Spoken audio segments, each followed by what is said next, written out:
بسم اللہ الرحمن الرحیم۔ السلام علیکم۔ رسول اللہ صلی اللہ علیہ وسلم نے ارشاد فرمایا، بے شک رات میں ایک ایسی گھڑی ہے کہ اس وقت کوئی مسلمان شخص دنیا اور آخرت کی جو بھی چیز اللہ سے مانگتا ہے تو اللہ تعالیٰ اسے وہی چیز عطا فرما دیتا ہے، اور یہ ہر رات ہوتا ہے۔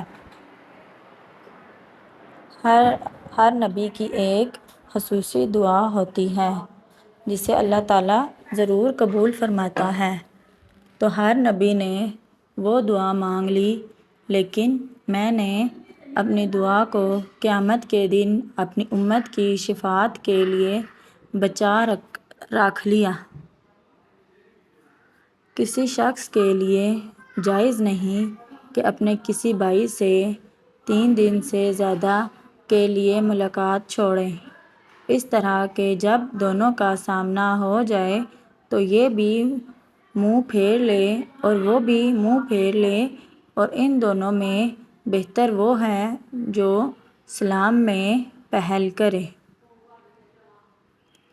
اللہ تعالیٰ فرماتے ہیں، میرے بندو، تم سب کے سب گمراہ ہو سوائے اس کے جسے میں ہدایت دے دوں، اس لیے مجھ سے ہدایت مانگو، میں تمہیں ہدایت دوں گا۔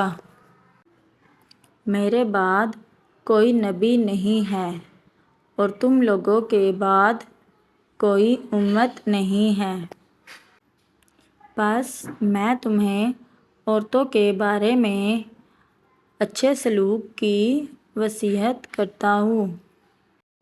روٹی کی عزت کرو، کیونکہ اللہ تعالیٰ نے اس کو عزت دی ہے۔ خرچ کیا کر، گنا نہ کر، تاکہ تمہیں بھی گن کے نہ ملے، اور جوڑ کے نہ رکھو تاکہ تم سے بھی اللہ تعالیٰ اپنی نعمتوں کو نہ چھپا لے۔ فاطمہ میرے جگر کا ایک ٹکڑا ہے، جو اس کو برا لگے وہ مجھ کو بھی برا لگتا ہے، اور جس چیز سے اسے تکلیف پہنچتی ہے اس سے مجھے بھی تکلیف پہنچتی ہے۔ اے ابن آدم، ضرورت سے زائد مال خرچ کر دینا تمہارے لیے بہتر ہے۔ اگر تم اس کو روک لو گے تو تمہارے لیے برا ہوگا، اور گزر بسر کرنے کے لیے مال رکھنے پر تو تمہیں کوئی ملامت نہیں، اور دینے کی ابتدا اپنے گھر والوں سے کرو، اور اوپر والا ہاتھ نیچے والے ہاتھ سے بہتر ہوتا ہے۔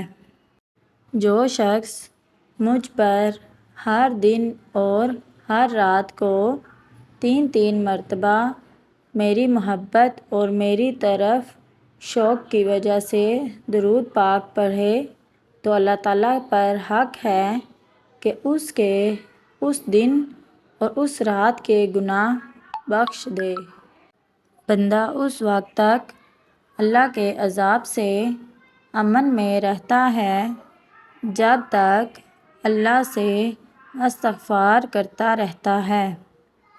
ویڈیو اچھی لگے تو ویڈیو کو لائک اور چینل کو سبسکرائب کرنا نہ بھولیں۔